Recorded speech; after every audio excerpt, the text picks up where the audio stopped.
In the Revachol Citizens Militia, there is only one officer superstar. This is his story.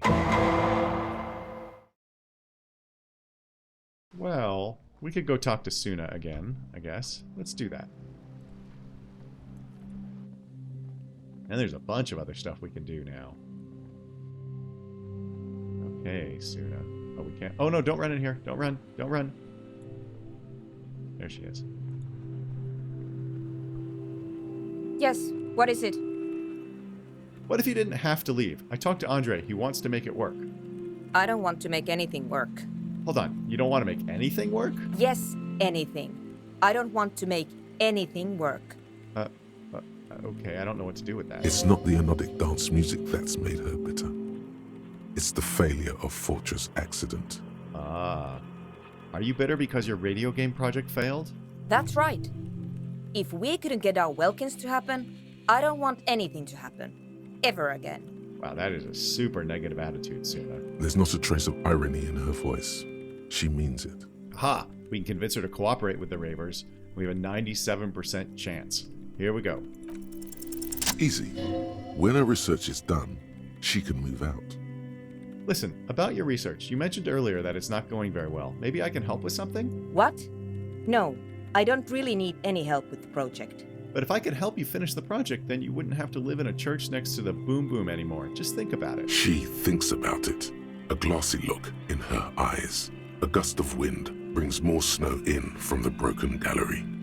It touches her hair. Boom Boom is a funny term. I don't know what it means in Great Britain, but sometimes in the US, Boom Boom means taking a poop. Alright. Bring me the game's offsite copy from my old workspace, if you really want to help. It's stored on a filament memory, and I'm unable to go and fetch it myself. Oh, well. Is this the filament you're looking for? No, that's the production schedule you stole and accessed without authorization. I don't need it. She's tapping the table in a badly concealed impatience. Damn, I thought that was it.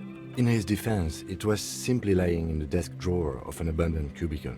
Yeah, Soona. Okay, but still, What is an offsite copy and why do you need it? it's a backup of my former employer's project, the radio game we were working on.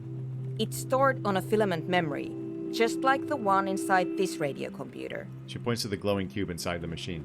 You know, look at her hands. She is not actually typing on this giant, funny-looking keyboard. Let's continue. The backup itself is destroyed now, but I'm hoping to use what's left of it to pinpoint the exact location of the anomaly. You just have to go to my old workspace and get the filament. Okay, we can certainly do that. And also, we should go try to find Martin Martinaise. Hold on.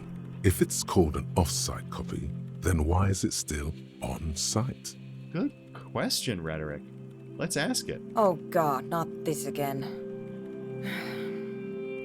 It is not on site. It is in the basement. Perfectly safe and not connected to the front at all. That's still technically on site. Basement? Sounds like it's technically still on-site. Jinx. And no, taking it outside the building wouldn't have protected it from the data loss. There's nothing wrong with keeping the backup in the basement. What happened was a freak accident that has nothing to do with how the backup was stored. I think you're extremely defensive, Soona. We clear? She stares at us with pleading, furious eyes. This is clearly a painful topic for her. She must have had to explain herself numerous times. I don't doubt it. I bet they attribute the failure of the whole enterprise to her. By your old workspace, do you mean the studio of Fortress Accidente in the doomed commercial area? Yeah, that's the one. You can get in through the bookshop. You just have to do some explaining to the bookstore lady. Actually, I've already been inside the doomed commercial area. Good. Then you might know the giant ice bear fridge in the building's cellar. The filament is inside the fridge. Just go and get it. That makes sense, since the note we found said it needed to be refrigerated.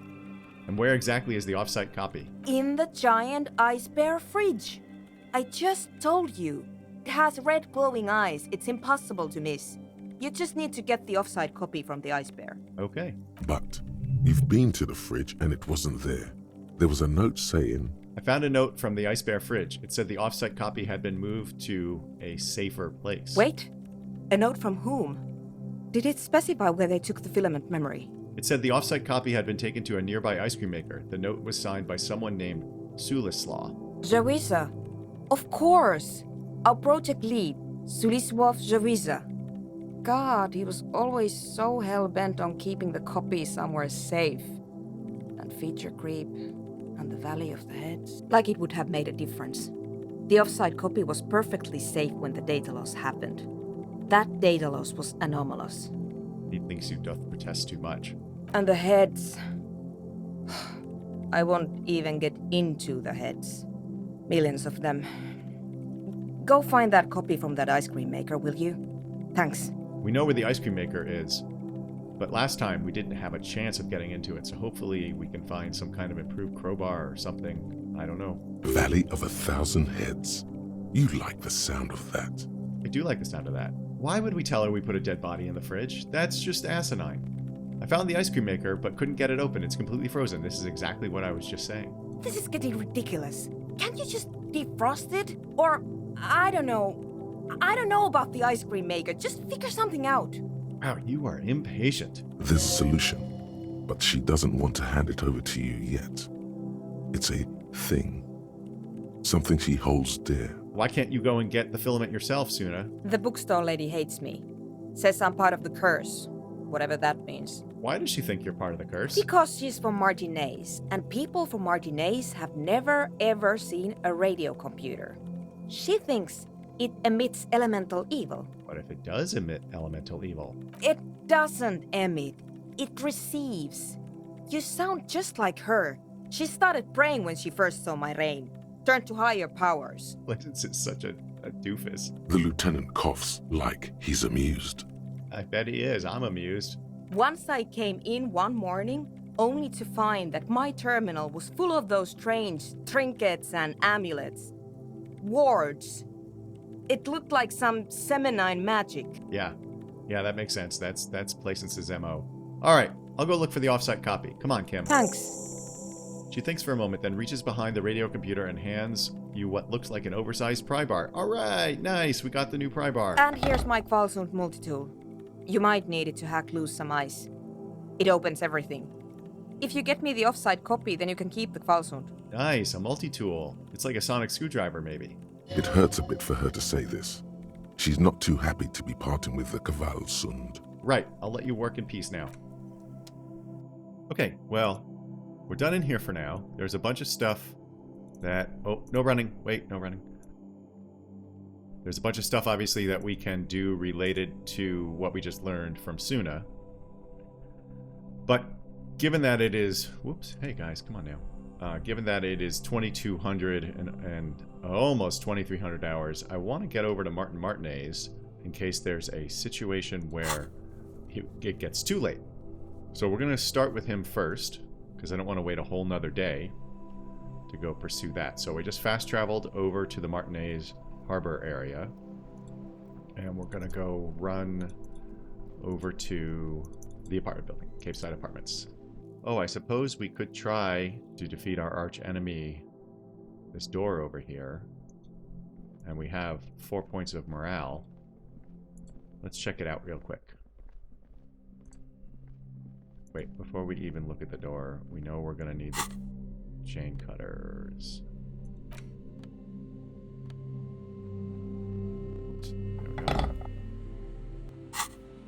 Okay. I don't remember what kind of check this is, but oh, it's interface. This door has been closed with a padlock.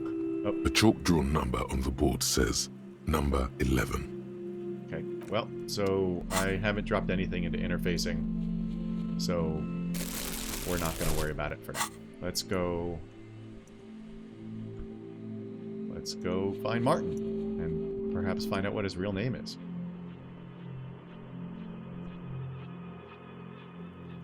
There he is, right there. Let's go talk to him. Just saunter over there. Martin, how you doing? How you doing this evening? Just hanging out? Gendarmerie. You found me. The young man on the balcony gives you a bright smile before taking another drag from his cigarette. His slender figure is backlit by city lights, its distant streets and motorways flashing like diamonds. It dawns on me that maybe I could have changed our clothes to get more empathy or perception or something like that. We'll just play it as it is. It feels like a Friday. He seems to be in a good mood tonight. Okay. And his shirt is still unbuttoned. We got your hint. Found the key right under that stone, Martin. Beautiful. He replies, smiling. As he looks at you, something sparkles in his eyes. So tell me, are you here to make things right again? Will Superstar still embrace the spectacular? Will he say, I'm trying not to screw things up? I think he's gonna say he's trying not to screw things up. Beautiful. He says again, a nearby street lamp casts shadows on his chin, drawing out the slender cheekbones. I have some good news for you. My Sunday friend is visiting me tonight. I told him about you and he'd like to say hello. Step in. He's already waiting. Oh, very nice. By the way, I'm really digging the view here. Mm-hmm. That's why I chose this place. Martinaise is special, isn't it? I wouldn't go that far. Wait. Suddenly you're digging things? The lieutenant whispers, shaking his head. Is it Friday night? It feels like a Friday. It does feel like the end of the week. It's so magical. The white falling against the black. Martin, why would I want to meet your friend? Trust me. You do. Very well, I'll talk to him, but first I want to talk to you. I have so many questions. That's nice, but I don't have anything to tell you. It's my friend you're looking for, not me. I wonder if his friend is somebody we already know. He takes another drag of his unfiltered cigarette and looks around. It's getting dark and the neighboring windows have lit up one by one. It is late. I'm surprised it's just now getting dark. Here we go. Besides, I've got to run. What do you mean you've got to run? We've been waiting days to come talk to you. Something tells you you're never going to talk to an individual this cool or mysterious ever again. But I just found you again. Just look at it. It's a beautiful night. Who's going to stay in on a night like this? You don't have to stay in. You just need to stick around for a little bit. He's right. Only losers go to bed early. Time to break out the booze. Electrochemistry is constantly amusing. A man on high heels stumbles out of a basement club, music blasting over the entire district. It's chilly, and as the chemicals hit his nervous system, 1,000 shivers ripple through his body. Only if you promise that we'll talk again. It's important, Martin. Something flutters in the corner of the lieutenant's mouth as you're saying those words. Not sure what to make of that. We'll talk. Just not tonight. Stringing us along. It's a big tease. Take care, alright? Oh wow. 70 experience and a level up. Very nice. Review the Sunday friend. Alright, so he has slipped off. And he's gone again. Looks like it's becoming a theme for him. He's always leaving. Why is he always leaving, Kim? Who knows, detective? It's a mystery. He says, turning his face away from us. There's something so different about him that I just can't put my finger on. Different, of course. There's just something so mysterious about the way he talks and moves. Something so mysterious about the way he talks. The lieutenant squints his eyes, trying to hold back laughter. Very mysterious. Very. Kim, are you mocking us? He's barely holding it together. It's all he can do to keep from bursting out in laughter. Come on, detective, let's go. We've got a potential witness to interview. His Sunday friend, remember? Okay. Let's do it. Wow, look at all this stuff in here. Okay, I learned from the experience with Billy that we want to check out all of these little orbs before we talk to anyone in case we have to leave in a hurry. A quarterly business magazine.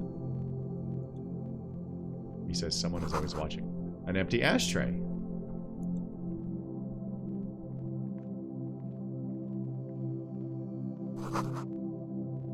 Dishes soaked up in a pot.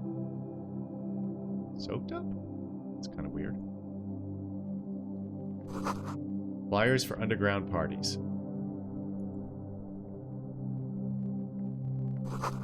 An exquisite canopy bed made of metal.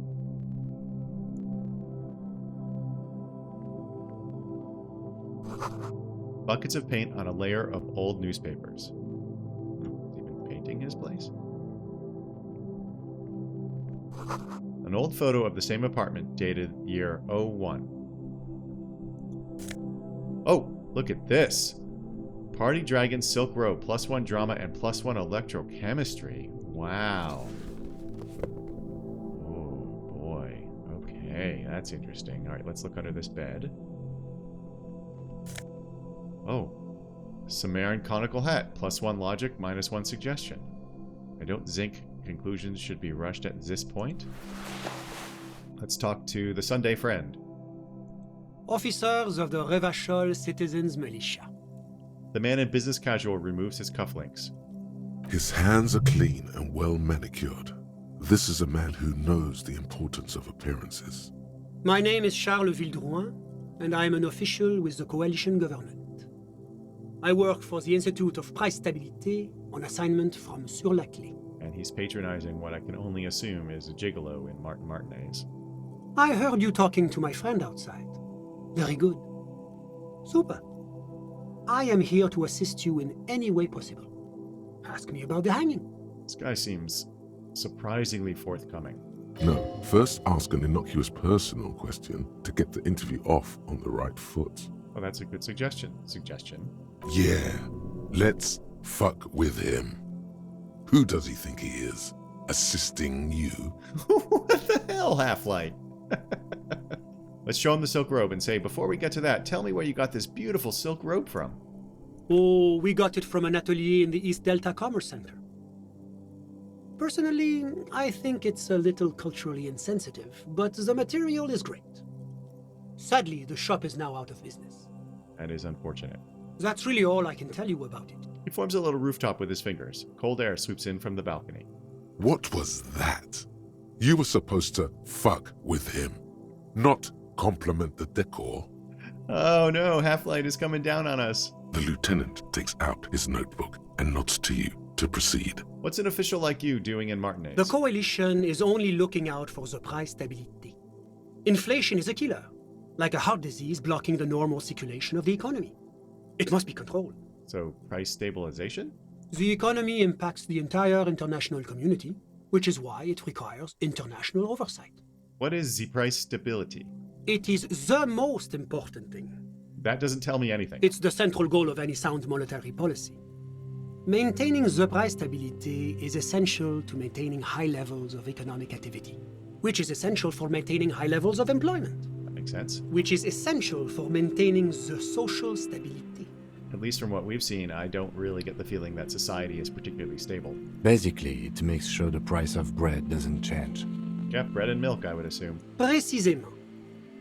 Too much inflation, bread becomes too expensive. Too much deflation, it becomes too cheap for bakers to produce. Sounds like sound monetary policy. That's why the Institute of Price Stabilité works to keep inflation just below 2%. This is fascinating, but I wanted to ask you something else. But not too far below, no. Too below is also bad. Below, but close to 2%. You're not answering my questions at all. The coalition believes in the importance of informing the public about the benefits of the price stability. Transparency is one of our principles. Would you like an informational pamphlet? Okay, sure. Give me a pamphlet. A sound monetary policy is essential for addressing uncertainty. Stability is the raison d'être of the moral intern. It's the reason why I identify as a moralist. Giving us a lot of information without us eliciting it. But oh, I don't have my leaflets on me today. That's too bad. You can always call our information line. Making information available is part of the moral intern's commitment to transparency. Are we going to ask some more business questions? I guess we should, huh? So you're some kind of bureaucrat? Yes, as I said before, I am a commissioner from Sur-la-Clé working for the Institute of Price Stability. This is one of the main projects of the moral intern. So he glanced at his watch here, so I'm wondering if we have a limited ability to interact with him. Wait, there isn't actually an Institute of Price Stability, is there? Or maybe there is. God, it's impossible to understand whether someone from the moral intern is joking or not. I've heard about this moral intern before, but I want to know more. It's the International Organization for Moralists, hence Moralist International. The Institute of Price Stability is just one of its many mind babies, as is the coalition. Let's turn to Kim and say, so what I'm hearing is that we're moral intern bitches? Doing one's job doesn't automatically make one anyone's bitch. Besides, there are more nefarious powers to work for than the moral intern. I guess that's fair, though we might still be their bitch. Are you a moralist, Sunday friend? But of course. Am I a moralist? Well, do you value freedom? Do you believe in a normal, stable world governed by democratic values? I'm not going to talk to Kim here. I'm going to say Martinaise doesn't seem very normal or stable to me. Martinaise? No. Martinaise is something else. It sure is. What about the rest of Revachol? Is it part of the normal world? Revachol is generally difficult. It's led by an interim government, which means it hasn't yet achieved full democracy. Yeah, so Revachol is a clusterfuck and everybody knows it. But they are working towards it. You're all doing very well here, relatively speaking. Aha! Here we go. This seems mostly communist of these four choices. Democracy is a meaningless sham as long as the working class is under the boot heel of capital. Of course, the detective's personal views do not represent the views of the RCM. That is true, but they are good views. We like our views. Ah, my friend. But the lesson of the revolution is that communism does not work. Let's go for the second one. Are you telling me this world here is working out well? It's moving towards the right direction, and that's all that matters. Progress is measured in centimeters, my friend. I think it seems like the people at the top move by meters, while the people at the bottom move by millimeters. Now, enough of this delightful political interlude. Was there anything else you wanted to ask? Yes, tell me about Sur La Clef. What's there to say? Sur-la-Clé is a modern, urbanized country that measures very high on the Human Development and Freedom Index. Mostly, though, it's known as the executive heart of EPIS. EPIS? Moreover, it is a great sponsor of less emerged countries. Revachol is only one of its many darlings whose progress it supports and cherishes. See, this seems like the government that he's a part of thinks of Revachol almost like a child. Darlings? That can't be an official designation. I want to say that's nice of them, but I'm not certain that that has the sarcasm that I would intend it with. What makes Revachol Sur La Clé's darling? Because a great percentage of Revachol's culture hails from Sur-la-Clé. Its language, its people, its cuisine even. Or at least in the downtown La Delta area. Okay, fascinating. I guess we should exhaust all of this. What is this international community? La Communauté Internationale is what Revacholians colloquially call the Coalition. In other words, the nations that stopped the disaster of the revolution. Yeah, they stopped it with a lot of gunfire. Okay, but what are you doing here in this apartment, Sunday friend? Well, I'm renovating it. It is an interesting project. The building used to be a 12-story skyscraper before the cannons took the top 4 stories off. This, of course, happened when the coalition forces landed here. Right, so what, they made a mess of it and now they're cleaning it up? You could say I'm undoing some of the material damage the international community caused when we arrived here. All right, I guess that's fair. That's what I just said. All right, enough business. Let's talk about something else. Whatever you wish, officer. I really want to ask him about witnessing the lynching, but I think based on our conversation with him, Superstar is going to be really interested in Martin Martinaise. Can you tell me about your friend? My friend. My friend is a good young man. His family immigrated here from Kedra, and life has not been easy for him. But he understands the importance of education. He has taken his future into his own hands, and that's all that matters. What's Kedra? Kedra is a candidate member of APIS. But, between you and me, their potential membership is a more contentious issue. Oh, I wonder if EPIS is like NATO. What do you mean? That it's never going to happen. They entered negotiations in 21, and it's been pending ever since. What's this EPIS thing you keep talking about? EPIS is a very special program developed by the Moral Intern to support certain Occidental nations. It began as a unified system of weights and measures, which proved to be a wild success. Nothing but kilograms and centimeters as far as the eye can see. God, yes. Sweet standardization. The backbone of rationality and commerce.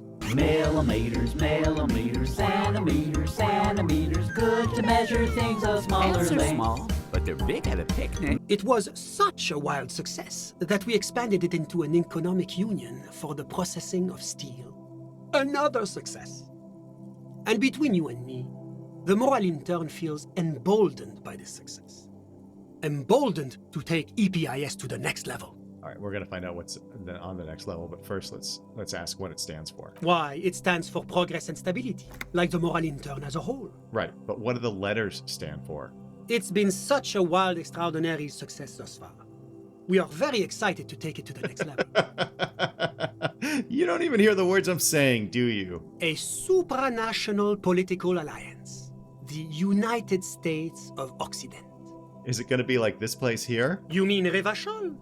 No, it's going to have transparent democracy. Is Revachol going to be part of EPIS? It's one day going to be a candidate member of EPIS, sure. And it'll probably always be a candidate member. Except that candidate members never become full members, do they? Exactly. Didn't you say that candidate members never become real members? No, candidate members do become members. Why do we even have the whole system in place if they don't? It just takes time. Time and evaluation. Uh-huh. It sounds like you just string them along so you can extract things from them. But we were talking about my friend here, not politics. You still haven't told me who he is. Sorry.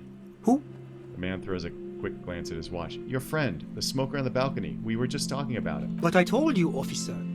He's a bright young man here to pursue his education. Education is the foundation of our future, especially the arts. It is a cornerstone of our civilization. Okay, fine, but what's his real name, you evasive bastard? Officer, you have to understand. I can't give you his personal information. I'm sure you have your own methods and databases, right? Please don't put me in this situation. So all you can tell me about him is that he's here to study the arts? He's deeply enmeshed in the study of the fine arts, yes. I wonder if he can help us with the art project, the art wall, that Cindy the Skull has been holding out on us on. As though you weren't envious enough of the boy as is. Which arts? He's a truly free spirit. She likes all the arts. Perhaps graphic design, printmaking, who knows? The world is open wide for a talented youth like him. And how did you two even become friends? How did any of us become friends? Bad things happening on the Insulindian Isola? Oil platforms ablaze in the night? Civil wars lasting for years? Finally, the international community is forced to step in.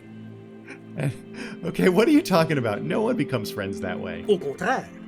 It's how millions of people end up where they are, meeting the people they meet. It's how I came here, and my friend too. This guy talks a lot, but says very little. What are you doing in his apartment by yourself, Sunday friend? I'm just enjoying the view. The man smiles, nodding to the window. What view? It's dark outside, Listen, he says, raising his hand. What? I'm not hearing anything. the Insulindian Bay. What about it? This place used to be a luxury accommodation before the revolution. Apartments, of course, were much bigger then. A few walls have been added here and there, leaving some of the tenants without a private bathroom or a kitchen. And so, what does that have to do with Martin Martinaise? But the million real view stays. You can't take that away. He knocks on the balcony door, his face mirrored in the darkened glass. I was asking about your friend, Martin. My friend comes and goes. I'm sure you've seen him around. He's a busy bee. Wow, you are so evasive. A busy bee. What an odd choice of words. Okay, let's move on. I had something else in mind. I'm all ears, officer. So, Sunday friend, you actually witnessed the lynching? I'm sorry to say I did, officer. Let's turn to Kim. This is just the break we've been looking for, Kim. Easy, detective. No need to jump to conclusions. He eyes the spectacled man near the window, who smiles and spreads his hands. Start from the beginning, if you don't mind. Officer, it's very difficult to describe what I saw that night. It was so surreal to me, like in a play. A play, huh? He holds out his hands and blossoms his fingers, like a drama teacher setting the scene. Feel like this is going to be a long, drawn-out explanation. What do you mean, like in a play? It was just so strange. I could barely comprehend what was happening. I was on the balcony when it happened, getting some fresh air. I remember that first they came in, carrying what looked like a body. And then I saw all the surrounding windows go dead, one by one. So everybody who was looking on turned off their lights so that they were not witnesses. Although if their lights went out, they would be able to see. That's when I understood. I should not be seeing this. Uh-huh. And because Everard, or the Union, controls everything in Martinaise, everybody knew to comply. Sounds like the victim was unconscious, or at least incapacitated. Interesting. I think we already had concluded that he was incapacitated. Who were they? Can you describe them? I couldn't see their faces well, and there were quite a few of them. But they were very loud and very Martinaise. Let's just say that the laboring classes can get rather expressive with their profanities. Yes, yes. They also seem to like to use racial epithets quite a bit too. How many of them were there? I couldn't tell you exactly. Less than 10. Maybe 8? Yeah, we knew there were 8. The lieutenant sends you a sharp look at the mention of that number. Were any of them huge? Like 200 kilograms huge? That's a giant you're describing. No, they were all quite human, as far as I could tell. Yeah, that makes sense. The conclusion we came to is that the really heavy footprints were because whoever it was holding the victim. What happened next? I went back inside. Just like that, huh? Yes, back inside. Keep yourself safe from the killing. Yeah. Is there no phone? You couldn't call the police right away? Or maybe you just were not inclined to do so. Were you able to see anything from inside? Officer, the yard was pitch black. There was nothing to see, but I could still hear their voices. They were threatening to kill that poor man. Were they men? Women? All men, I presume. But again, I couldn't see very clearly. Yeah, we know that at least one of them was a woman. What ethnicity were they? I believe they were mostly white, though I believe I saw 2 Aeropagites among them. And I am quite certain that one spoke with a Mesk accent. Oh, I wonder if Call Me Mañana was actually there. I don't recall from the Hardy Boys if one of them is Mesk. It's been quite a while. What happened next, Sunday friend? Well, that's the strangest part, officer. Nothing happened. It was oddly quiet for a public lynching. What do you mean nothing happened? They lynched a guy. Eventually, their shouts died down, and that was all. There were no gunshots, no celebratory shouts, no anything. We're going to ask this because I just asked it myself. Why didn't you call the RCM? You're right, of course. That is what one is supposed to do in such circumstances. I was simply in shock. I don't believe you. I'm afraid I don't have anything else to add. About what time was all this happening, approximately? All I can say is that it was late. You didn't check your watch? You've done it multiple times in this conversation alone. My watch? Yes, now I remember. It was 30 minutes past midnight, give or take. So let me get this straight. You didn't actually witness the hanging itself, did you? No, I didn't see the corpse until the following day. Because you didn't want to. It seems this wasn't the break you were hoping for.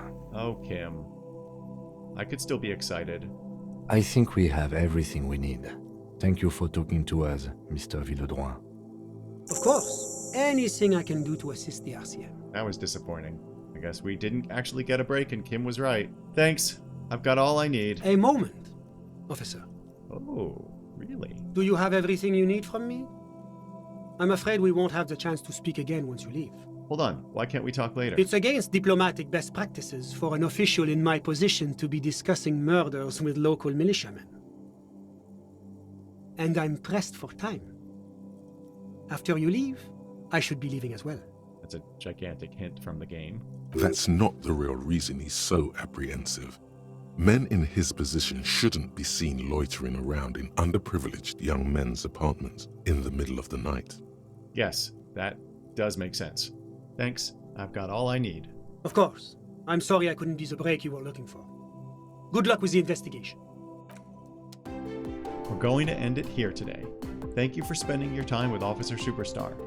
If you like what I'm doing, please remember to like the video. Heck, if you don't like what I'm doing, please offer suggestions in the comments section.